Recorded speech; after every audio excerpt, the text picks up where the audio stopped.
On my top stories, we are discussing. The deep dive one is on India, the way it takes on Trump, who has threatened us twice in 24 hours, and our resoluteness.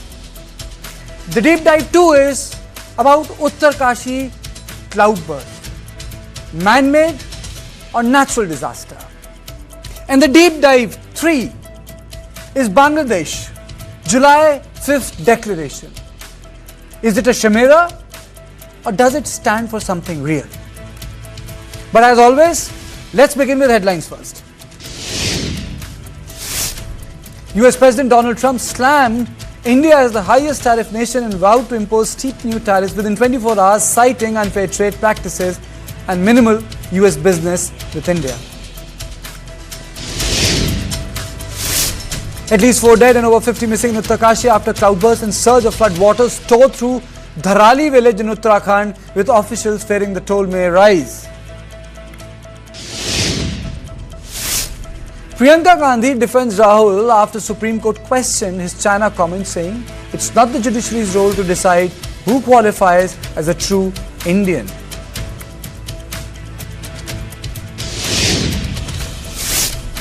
Hearing pleas by Rapido and Ola, Karnataka HC questions state's legal basis for bike taxi ban, calling it MV Act argument thin and stressing need for last mile connectivity and commuter rights.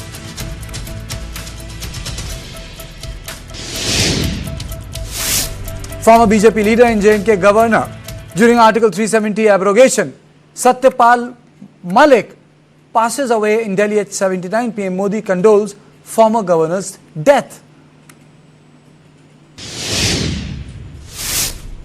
Madras High Court urges Centre to block websites hosting non-consensual intimate images, citing precedent from Operation Sindoor, where 1,400 URLs were taken down to protect national interest. Kremlin calls US warning to India over Russian oil imports illegal, asserting that countries have the sovereign right to choose trade partners without facing coercion or threats. Communist Party of China officially asserts Beijing will oversee the search and approval of the next Dalai Lama, rejecting the current Dalai Lama's authority and reinforcing China's control over Tibetan Buddhism.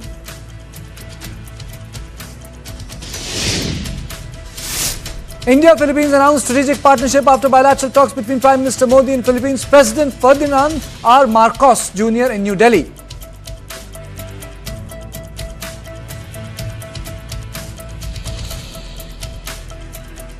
Two threats within 24 hours. US President Donald Trump has once again threatened India. This time he says he will raise tariffs on India very substantially over the next 24 hours, as according to him, India has not been a good trading partner. He added that we settled on 25% tariff, but I think I'm going to raise that very substantially over the next 24 hours because they are buying Russian oil. Just 6 days ago, Trump had slapped 25% tariff on imports from India and then repeatedly threatened to add more as penalties for buying oil from Russia. India finally responded to the United States of America days after being threatened with penalty tariffs by the USA for buying Russian oil and not so stopping the Ukraine-Russia war. The Indian government issued a strong worded statement in response to the US President Donald Trump's fresh tariff warning. India hit back and pointed out how India started importing Russian oil after the Ukraine-Russia war started and traditional supplies were diverted to Europe, and how at that time US had encouraged such imports by India for strengthening the global energy market stability. India also said that they would keep purchasing cheap oil from Russia despite a threat of penalties. Ranveer Jaiswal, MEA spokesman, said that there would be no change of policy regarding Russia. The defiance of the Prime Minister Narendra Modi's government reflected increasing frustration with a relationship that was once much praised but now has seen some souring recently. The reasons are listed by India in its first statement. First, as mentioned earlier, they were encouraged to import Russian oil. Then China and Turkey, two other major importers of Russian oil, have not faced similar penalties. India is not at war with Ukraine nor Russia, and it will think what is best for itself So how can both US and EU continue to export trade with Russia while want to impose penalties on India? Now, let us look at the numbers and see the hypocrisy. Let's take up the EU and its trade with Russia. This is happening even after the Ukraine war. In 2024, the total trade in the goods between the EU and Russia amounted to 67.5 billion euros. Yes, 67.5 billion euros. The EU's imports from Russia were worth 35.9 billion euros. And EU's export to Russia in 2024 totaled 31.5 billion euros. The major commodities the EU imports to Russia are mineral fuels, chemicals, iron and steel. EU's export to Russia comprises of chemicals, food and raw material apart from machinery and transport equipment. This is all part of the European Commission trade statistics, not made up. It's all documented. Now, if we take a look at the USA and Russia trade, you're going to open your eyes. In 2024, US bilateral trade with Russia stood at $5.2 billion. In 2024, US imports from Russia amounted to $3 billion US dollars. And the main point, no tariffs on Russia. Now Eric Garcetti, when he was the US ambassador to India, had just last year said that India purchased Russian oil as we wanted somebody to buy the Russian oil. So then if one were to quote Petroleum and Natural Gas Minister Hardeep Puri, quote unquote, if people or countries had stopped buying at that stage, the price of oil would have gone up to $130 a barrel. That was a situation in which we were advised, including by our friends in the United States, to please buy Russian oil, but within the price cap. Now, this comes as 5-day bilateral trade negotiation between India and the US were scheduled to start from August 25 in New Delhi. India and the United States have been unable to agree to a trade deal despite 5 rounds of formal talks. India has refused to budge on retaining protections for its agriculture, dairy, micro and small and medium enterprises from unfettered American imports. Now, amid Trump tariff threat, Indian Army 1971 newspaper post takes a dig at US support to Pakistan. Indian Army posted a pointed reminder of history. In a social media post titled, "This Day, That Year, Build Up a War, 5th August, 1971, Know Your Facts." The Army shared an old newspaper clipping with caption, "US arms worth $2 billion shipped to Pakistan since 54. 1971 war to now post-op Sindhu." So what is US angling for? What explains Trump flip-flop on Russia? And what does it mean for India and its policy of strategic autonomy? These are the issues I am going to raise with Ambassador Shashank, former Foreign Secretary, Lieutenant General Sanjay Kulkarni, and Professor Swaran Singh. Let me straight away go to Ambassador Shashank. And Professor, two threats in 24 hours. Please decode it for our viewers. Where does it put India and US relationship? Well, India and US have been improving their relations ever since they started on the path of moving towards a strategic partnership. And we started first steps, then more steps, and then finally we moved to a strategic partnership.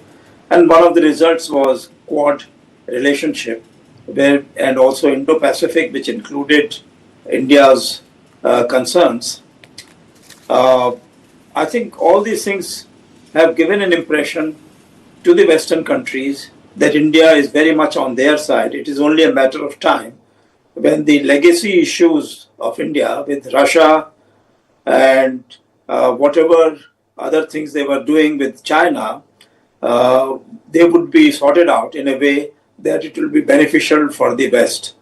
And already they had brought about attrition of the Russian military base, and they were expecting that Russia would now become a very weak power, and China needs to be blocked right now because once they move in the next few years, already it's too difficult, maybe too late already. But they expect that this is the time when India should be cornered, Russia should be cornered, and China should be also told that it cannot overtake the United States, whatever its plans are. Now, India stopped buying oil from Venezuela and Iran in the first term of President Trump. And secondly, we have to keep in mind that President Trump has always spoken for the last 40 years of tariffs as an instrument to bring about better balance of trade in favor of the United States. Though it may not be accepted by other economists, but President Trump says that he has made billions by continuing with his own economic philosophical thought. In the 30s and 40s, in 1930s and 40s, around the Second World War, we had this thought of the tariff barriers to be improved. Then later on, we spent 80, 90 years to bring them down, and America took a very strong part in that. So GATT negotiations, WTO negotiations, etc., etc. And they brought in China also into the basket by expecting that China would become like a carbon copy of Taiwan or USA or something like this. But it did not happen. China said that now they are going to become number one country in the world. And already, I think, in about 35, 36 technologies, they have taken an unbeatable lead over the United States. And so therefore, US is finding that now what India, where so long as it was behaving in a quieter manner, its progress was not that strong, and it was willing to listen to its Western traditional partners and telling them that it is only legacy issues with the Russia. Overall, ultimately, they will come closer to the West. But India's hope was that perhaps the relations between Russia and USA would also improve under President Trump, who had spoken very strongly that he will bring to an end the Ukraine-Russia war within 24 hours because he had good relations with President Putin. So now what happens is that this is really mainly a result of the feeling that President Trump is so miffed with President Putin of Russia that is the Russia-US relationship which is reflecting now on India's trade with USA. India is quite willing to go on the basis of 25% tariffs for its products to USA and to see which ones will get 25%, which one will get less, and then try to negotiate and see how things can work out. Okay. But India has not taken the path what USA, what European Union, Japan, etc. have taken, that they will put investments in USA. India has not taken that part, but India has improved or increased its imports of petroleum, LNG, etc. from the USA. So that's what I would say in my opening remarks. Okay. Professor Swaran Singh, when Trump says that he's going to double it, substantially increase it, what's provoking him to do it? India's response was pretty much restrained, decent, polite, respectful.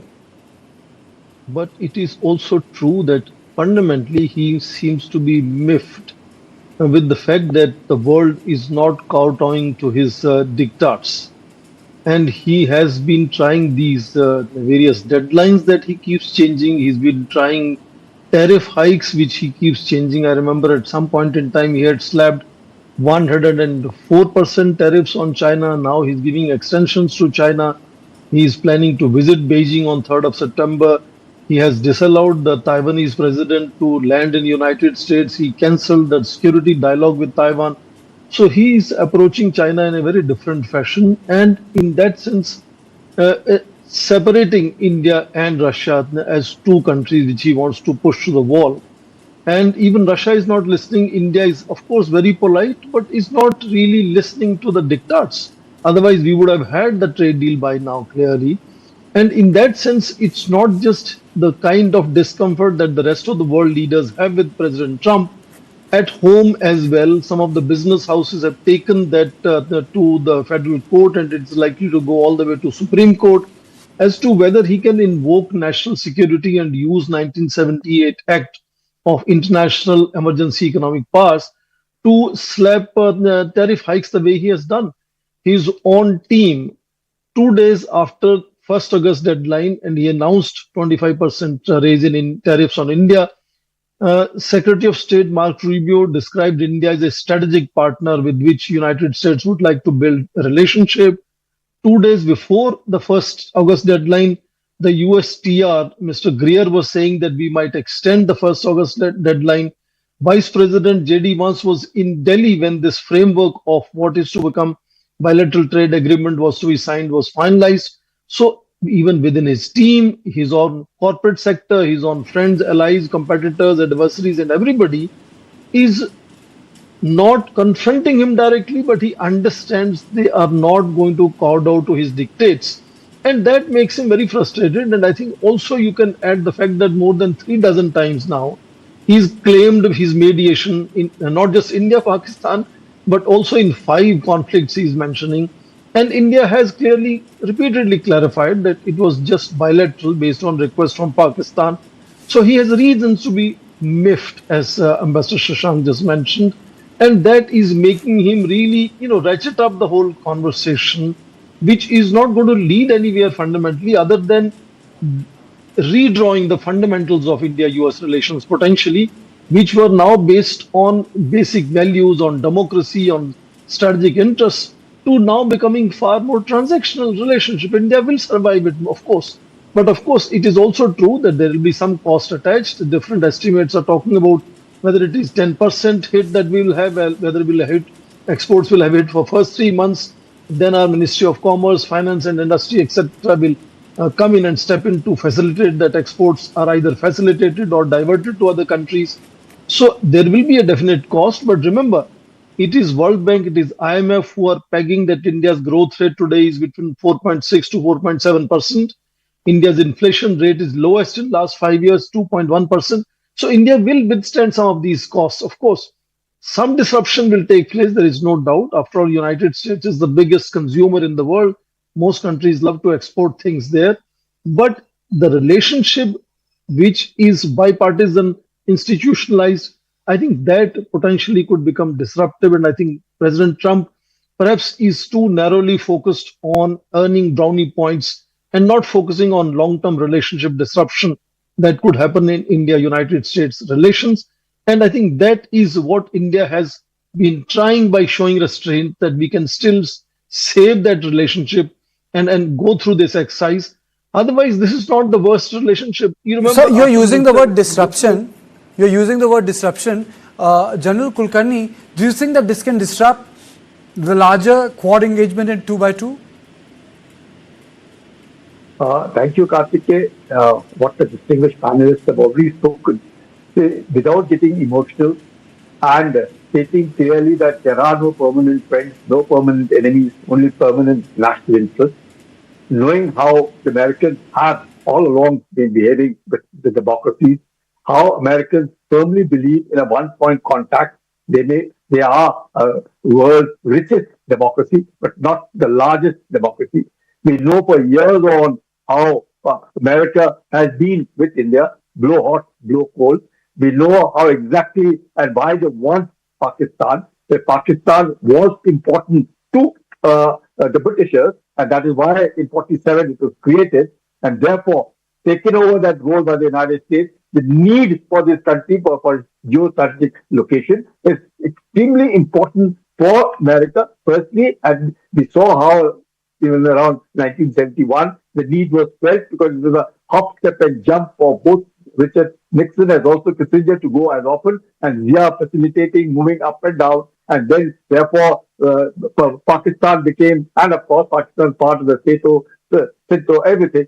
Notwithstanding all that, the relationship between India and America has always been fluctuating. Much that we have been wanting to have good relations with America, and definitely not at the cost of Russia. That is something which I think we have always been maintaining, not at the cost of Russia, but definitely good relations with America. Firstly, not because China as an adversary, China as enemy, call it China as a neighbor, whichever way, we also have a balancing it. We also are slowly and steadily becoming the third largest economy, and therefore sustaining ourselves at that level also is very important. And therefore, our relationship with America has been to ensure that, yes, part of Quad, part of other relationships, we move along, but then expecting too much by America from us, that either, like what Bush once said to Pakistan, either my way or highway.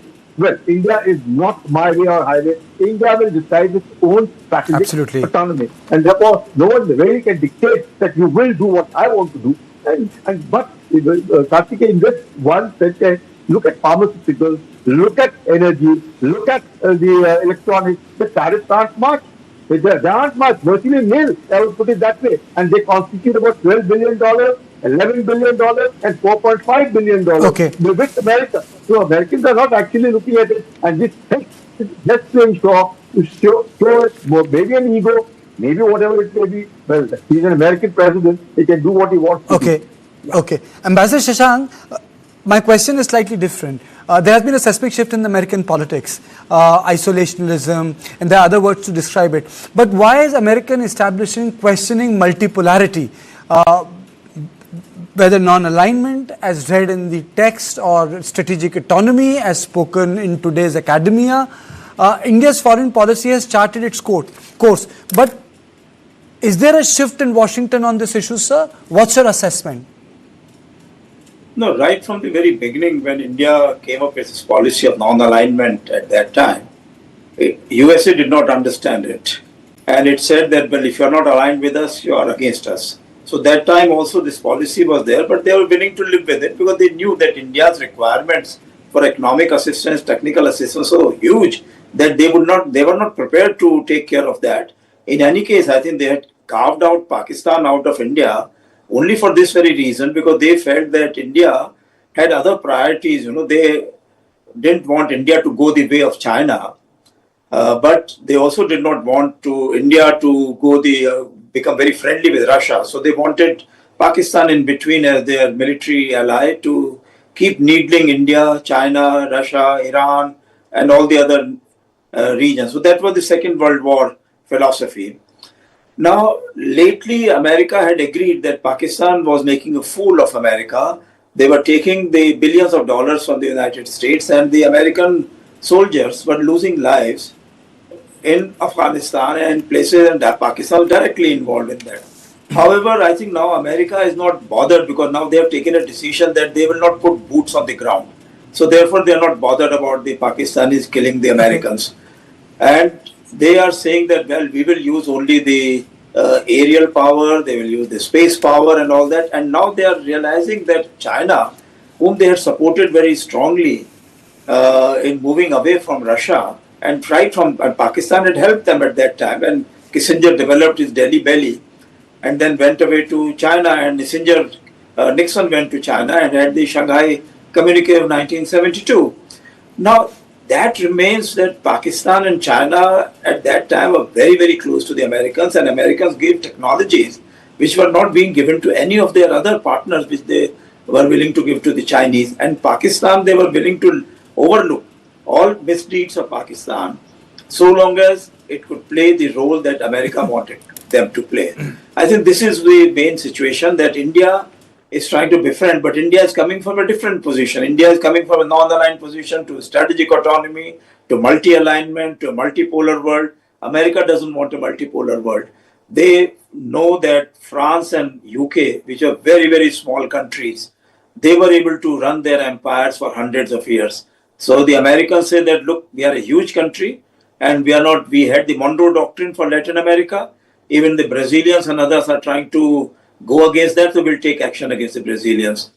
Indians are now joining hands. Earlier they joined hands with the IPSA, that is Brazil and South Africa. Still we are talking about democracies and moving away with the with the countries of the South. But once we have joined hands with BRICS, America feels that now things are totally different.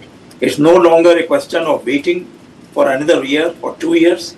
But we have to take action. And Trump wants Nobel Prize for Peace, and he wants popularity in America as a legacy of Trump, that they have made America supreme again. For if wishes were horses, sir, if wishes were horses. Very quickly, I have run short of time. A minute to you, Professor Swaran Singh, a minute to you, General Kulkarni. My question to you is very simple. Are we entering into a hostile phase with the America, the one India witnessed in 70s and early 80s, sir? I don't think so. That's not an option. And Ambassador Shashank would vouch my saying that in diplomacy, that is not the option one works on. We have gone through different phases. You remember after nuclear tests of India, there was a very, very deep problem between not just United States, but all major powers. We had 14 rounds of Jaswant Singh Stoltenberg talks. We came around and built a very strong relationship. I'm sure we will go through this as well. India is likely to make more concessions. Even in agriculture sector, India has already said we'll buy soybean. Potentially, we might offer cheese. We might offer condensed milk, etc. We'll find ways and means as to how finally arrive at some deal. But you have to wait and watch to make sure that you don't agree on somebody's diktats immediately. We'll have to propitiate. He's a large economy. He's an important partner for India. And I think likewise, United States and his team will also realize over a period of time, some indications are already there. They also value India's partnership, particularly as a counterweight to China and so on. Okay. So I think it will take time, but India will make concessions and America will begin to understand the value of India over a period of time. We will have the trade deal sooner than later. Okay, I'm really sorry. I've really run short of time. I'm sorry, General Kulkarni. I would have loved to have you, but I'm being told I have to close the discussion. Thank you, all of you. So this was the first deep dive. But you stay with me as we slip into the short break. But when I'm back on the other side, we have a deep dive on Uttarkashi flood fury.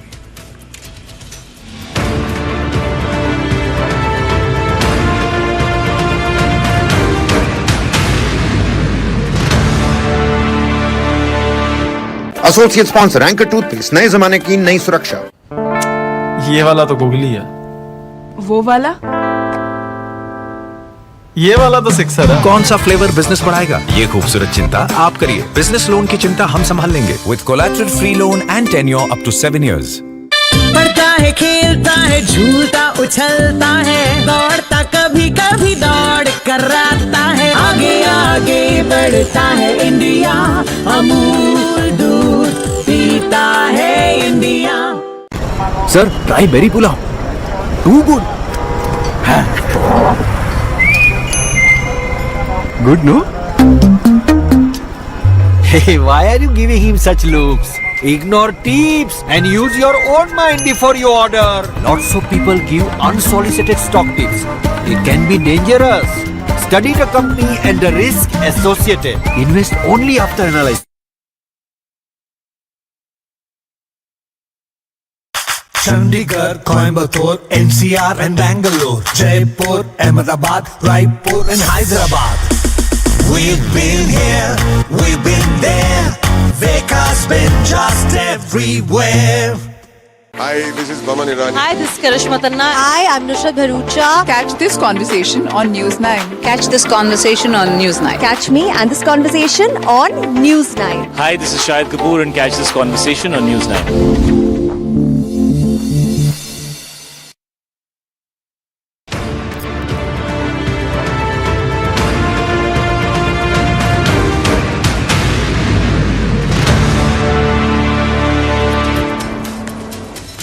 Welcome back to Unmissable as we deep dive into Uttarkashi flood fury. A devastating cloudburst has hit Dharali village near Gangotri Dham in Uttarkashi, triggering massive flash floods. Torrents of water tore through hillside, sweeping away homes, vehicles and belongings. At least 50 people are feared to be missing, and many remain trapped in debris. The Khirganga stream in the Harsal area overflowed violently, submerging entire settlements and damaging several hotels and private properties. This devastation is not new to the hilly state that fall under the Himalayan range, especially with the state of Uttarakhand that has witnessed catastrophic floods since 1970s. Look at the visuals. Entire township was wiped away. Entire township was wiped away.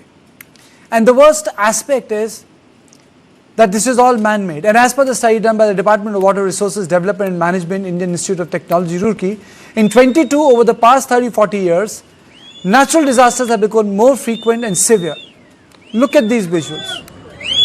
People did not even have 1 minute, a second to save themselves.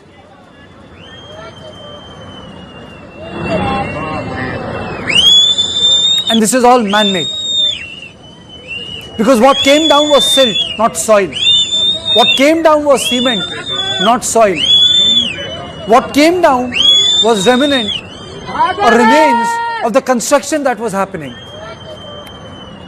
And it is because of this construction, for dams, for roads, for buildings, that our rivers are full of silt. Development over riverbed is replacing farmland, while deforestation and ritual activities like cremations are adding to air and water pollution.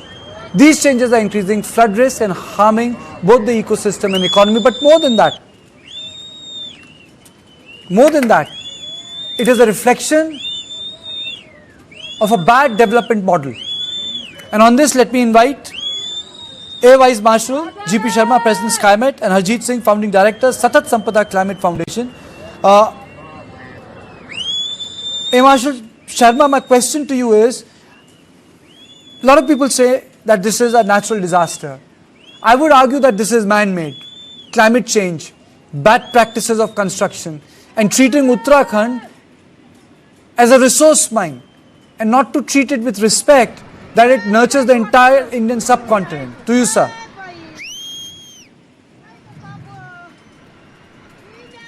See, rightly you said,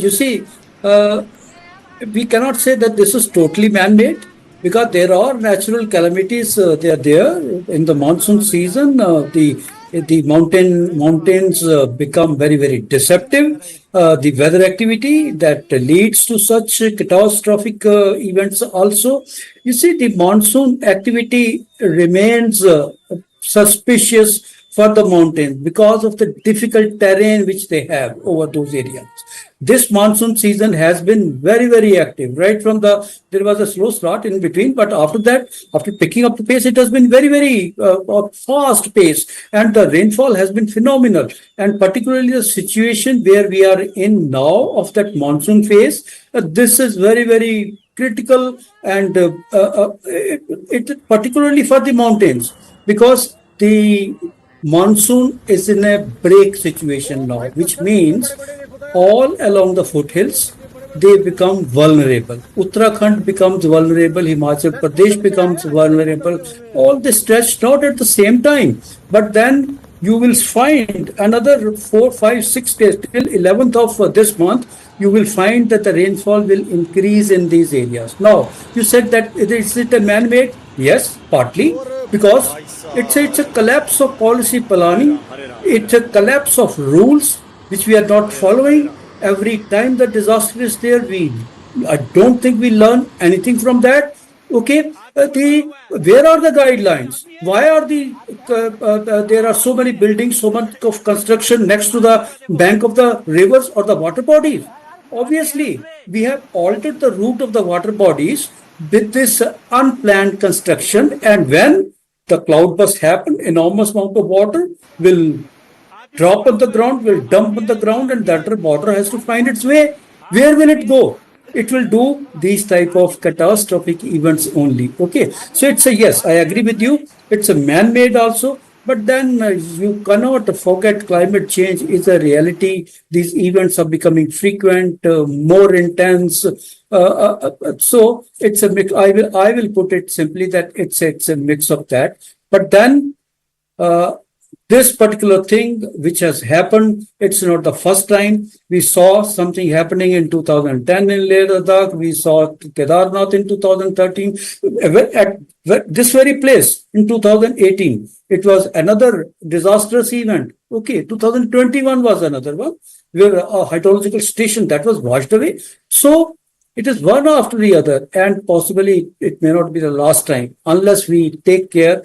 We cannot prevent these natural events. We cannot control these events. We cannot. Sir, let me take opening comments from Harjeet Singh also. Harjeet, the larger issue is, in name of sustainable tourism, ecotourism, entire areas have become full with people. We have development models where you have riverbed hotels in Manali. Construction is happening. I understand the importance of security, but in the names of security, massive construction has been taking place in Himalayas. Power projects are being done, and the point which I was trying to make was, what came down that river was not soil. The silt came down. It's a reflection of a poor economic model of a state where poor people are now suffering. What is the road ahead, Harjeet?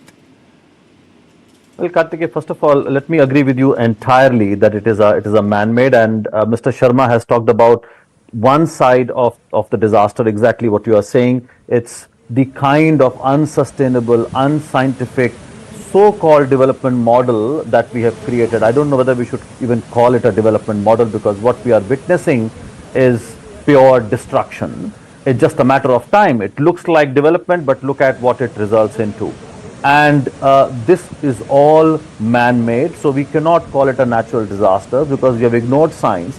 We have built recklessly in an age of global warming, and this was the tragedy we saw coming. And what we see in the end is only reactive apologies. Let me go back to the other side of man-made before we talk about what is required. So when Mr. Sharma said that climate change is happening, I fully agree with him, and let me dwell a little bit more into that. When we say global warming, climate change is also man-made. Exactly the climate point. change is also man-made. Exactly the point. So the other side is also man-made. Global warming has been caused by the fossil fuel emissions, which means burning coal, oil and gas. Of course, rich countries are largely responsible for the crisis, but the fact is, even a country like India is stuck with the same model of development. While we are making great strides on renewable energy, our dependence on fossil fuel remains. So let's understand global warming. A warmer atmosphere holds more moisture, and let me give you a data. About 7% more moisture is held for every degree Celsius of warming. Now, what does it mean? Not just more rain, more extreme rain. That's exactly what we saw. So moisture is unleashed in shorter, more violent bursts like these cloudbursts, and that's what shattered Uttarkashi. So the other side is also man-made. So I would call it 100% man-made disaster. Okay, so it's all about atmospheric physics. Right? So how do we balance the imperative of development with environmental requirement? How do we create that balance, sir? The first thing that we have to do is to stop looking at development versus environmental debate. There is no debate. It's about development and environment going hand in hand, and it is possible. There are many models around the world where you see how we are going to make sure that the development is green and resilient. What does it mean? We need to protect the green spaces. We need to respect our water bodies and not do unscientific reconstruction by killing those water bodies. We need to understand the geological zones that we are in, and we totally ignore that and do the unregulated construction of hotels, roads, and even hydropower projects. We are talking about Uttarakhand, a highly ecologically fragile zones. So what are we really doing? We are choking our rivers. We are reducing their capacity to carry excess water. We are making floods far more destructive. So we should stop ignoring science. We should definitely crack down on the deforestation, and we should create our own model of development based on the ecology and not copy the model from the West, which has been destructive in so many ways. Absolutely. Mr. Sharma, closing comments from you. Do you think we need to reconsider hard infrastructure projects which are taking place in Himachal, Uttarakhand, Northeast, sir? From roads to power projects. Do we need to recalibrate it, sir?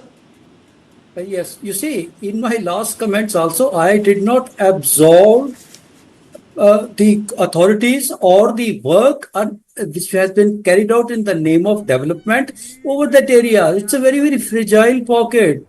Himalayans, they are the oldest, they are the newest ranges, and Uttarakhand out of that is the very, very fragile pocket. In Uttarakhand also, between Garhwal and the Kumaon, I always found Garhwal a region that was more susceptible, more vulnerable. Okay, so while I have not absolved the authorities for their lapses which have been there, yes, we have contributed, they have contributed to these disasters, but then at the same breath I said that the natural calamities, be it if a tsunami comes, what can you do? Nothing much can be done. Okay, if the natural cyclone is there, we can mitigate it, we can prepare ourselves, we can prepare, but the natural calamity, these events are becoming very rightly, because of the climate change, they are becoming very, very frequent. I agree with you, sir. Intensive. That is there. We need to, you see, nothing has been done in the last COP 26, 27, 28, 29, 30 also will happen. I'm afraid nothing much will be done. This will go on. As Mr. Harjeet has brought out, if you ask me, I've really run short of time, sir. I'm really sorry that I'm interrupting you. I've really run short of time. But my heart goes out. Such a beautiful place, Himalayas.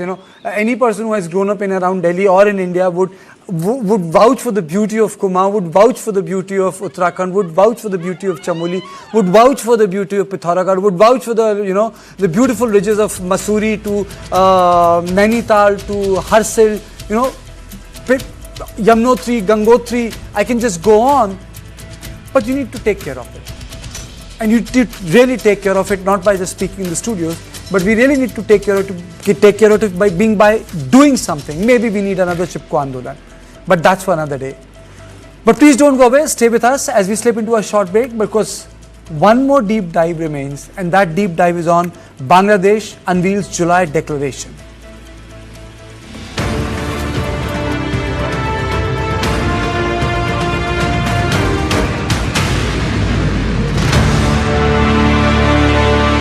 Associate sponsor anchor toothpaste नए जमाने की नई सुरक्षा।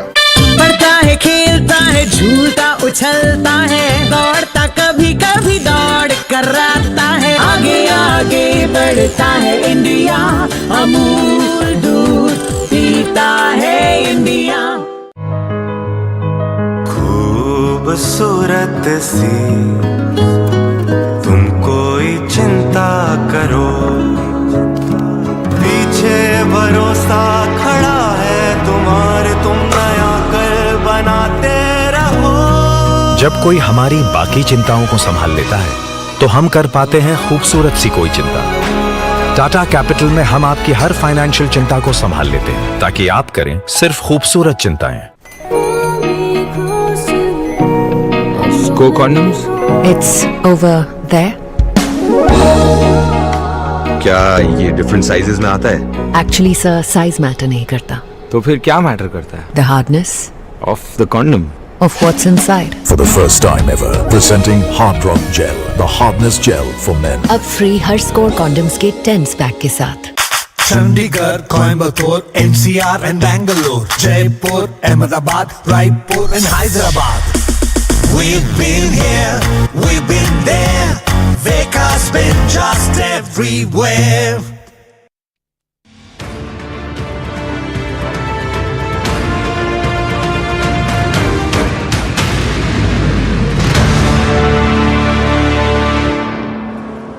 Exactly 1 year after Sheikh Hasina's dramatic ouster, Bangladesh's chief advisor, Professor Muhammad Yunus, has unveiled the much anticipated July Declaration, a sweeping charter reflecting the aspirations of people's revolution and promising a democratic reset as claimed by him. But I think it's July Declaration is a chimera, nothing else, because July Declaration violates everything which is fundamental to Bangladeshi ethos. Now, marking a year of the so-called uprising, Chief Advisor Muhammad Yunus set the tone with a solemn pledge, at least on the face of it, that he is running a people-centric state. Let me play out his bite. আমরা কেবল অতীত স্মরণ করতে আসিনি, আমরা একটি শপথ গ্রহণ করতে এসেছি। শপথ এই, আমরা কোনো ধরনের নিপীড়নের কাছে মাথা নোয়াব না। আমরা প্রতিষ্ঠা করব একটা জবাবদিহিমূলক, মানবিক, গণতান্ত্রিক এবং বৈষম্যহীন রাষ্ট্র, এমন রাষ্ট্র যা সবসময় জনকল্যাণে কাজ করবে। The July Declaration talks about Liberation War of 71, the so-called mass uprising or the student revolt of 24, ending of Sheikh Hasina's rule. It talks about the issues which confronted them, civil service quota, her leaving the party, the killing of the nearly 1,000 protesters. But it is all one-sided. It is all one-sided. There is other side of the story. And to get to the other side of the story, I am joined by Ambassador Veena Sikri and Suhas Chakma. When I read your editorial today and what happened, I thought someone has read it in Dhaka, And the first thing which you said when they used the word anniversary, when I read your editorial, it was simply saying it was not an uprising, it was a meticulously planned regime change. So I think this July August 5th declaration is a chimera. Your opening comments, madam. Absolutely, absolutely. It's a real chimera. In fact, I think the Bangladesh, judging from the coverage in their press so far, they're even embarrassed to talk about it too much, and they haven't given it at all the kind of frontline status that if it was a real July declaration, because, as I've mentioned in the op-ed pieces, that a lot of the fake narrative they are pledging now stands exposed. I mean, this is not even a constitutional legitimate government that is saying all these things about the July declaration. And it was not even a spontaneous student uprising. It was a very meticulously designed, as you said, regime change operation planned by the Jamaat-e-Islami. And they really want to put the Jamaat-e-Islami in the forefront, and people have been talking about bringing in a caliphate of Bangladesh with Sharia law. So actually, the real intentions of those who are pretending to rule in Bangladesh today are quite different from what the reality of what they are putting across as a kind of a democratic structure. And even today, in Bangladesh, a new formation has been announced called Mancho 1971, matlab 71 Mancho, which is the platform for 1971. It wants to bring together all the forces that stand for the liberation war and will not see any dilution of the value systems that the liberation war stood for, which were democracy and nationalism and secularism and social justice. And I feel that this new formation today, announced today, will actually bring together all the pro-liberation forces from all the political parties, and it may stand a good chance because today Mohammed Yunus has also given a date for the next elections, which he has announced as early February of 2026. As you know, the army and the BNP and others have been insisting on December 2025, but now he said it will be before the Ramadan, which will be in February. Maybe it will be still advanced even more. But now we really have a countdown starting, and I think it's a very important moment to follow what is happening in Bangladesh and to ensure that this fake narrative is not peddled, because the people of Bangladesh don't support the fake narrative. No, but madam, there's also another thing, Suhas. People only talk about one side of the story. Maybe yes, there was heavy-handedness on the part of the police, but no one talks about the fact that the 1,000 police stations were burned by these goons there. They can call themselves as student leaders, but they burned 1,000 police stations. They assaulted minorities and killed policemen in dress. That is also the other side of the story. Well, I would say I think there are two aspects into it. First aspect is what you are referring to, that this government is actually has no idea what they are talking about. Can you hear my voice? Yes. Am I audible? Yes, you are audible. So what I'm saying, the one aspect is the kind of impunity which this government has given for all the abuses which have been committed in the process of the uprising. That's one part, because there is nothing to write home about. But if you read the declaration which they announced today, it in a way shows the difficulty which they had, that they actually could not bring all the political parties together. And at the end of the day, they had a declaration which they won't feel proud about it. There is nothing in the document except opposing Hasina and the way Hasina was brought in 2011. And they even misinterpret the fact that Hasina came to power. Is he using the rules of reform to delay elections? Is this guy using the rules of reform to delay elections, Yunus? Well, absolutely. I mean, he has not done anything.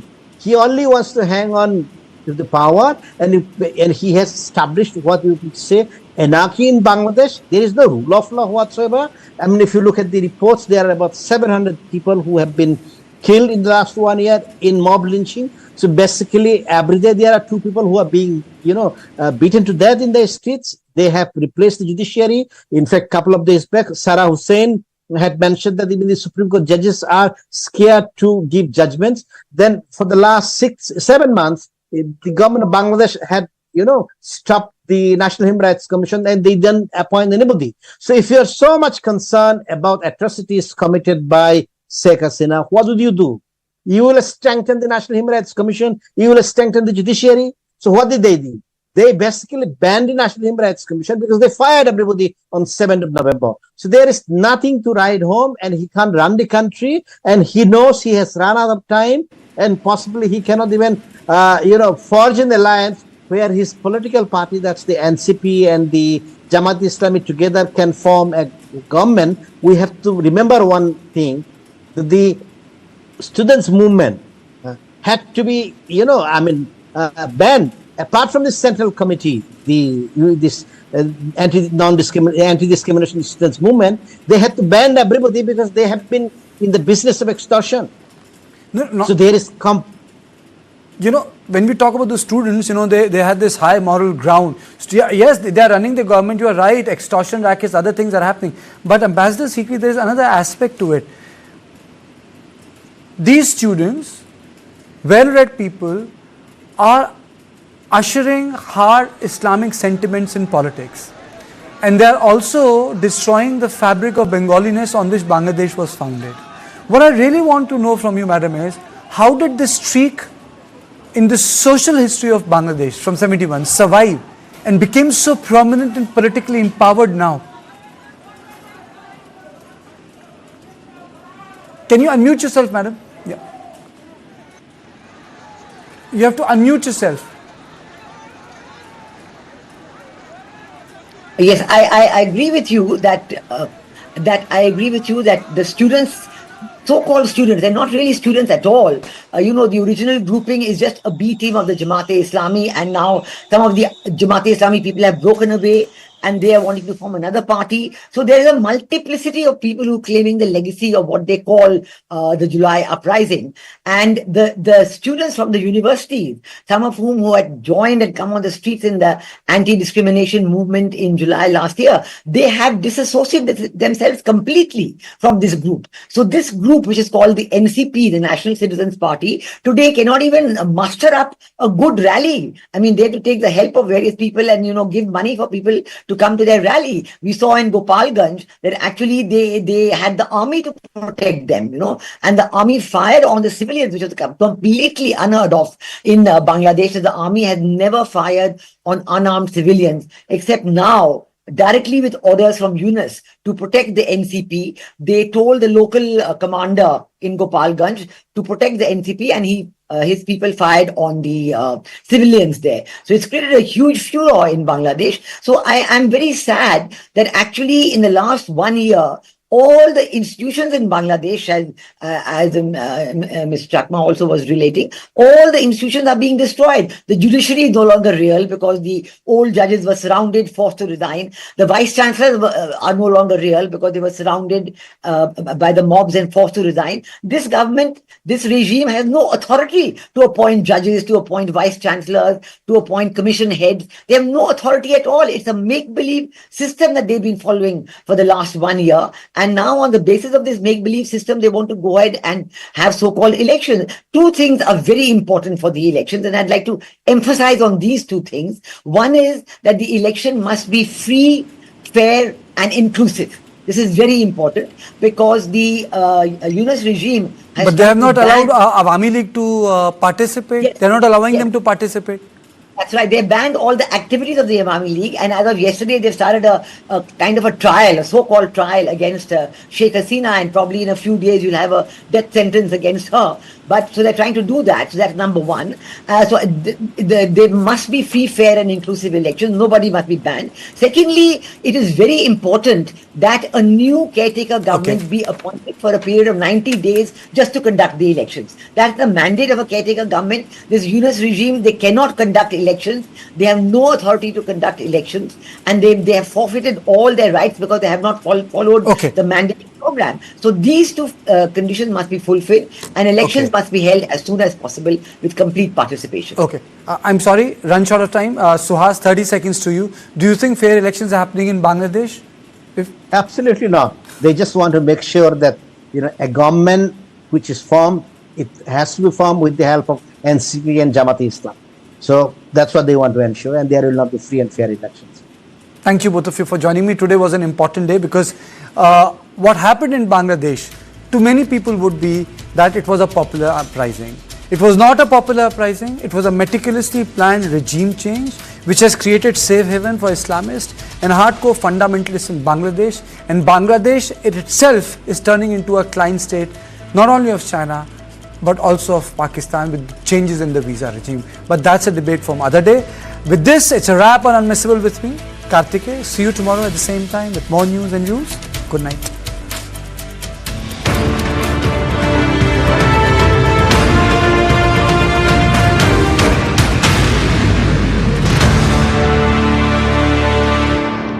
पढ़ता है खेलता है झूलता उछलता है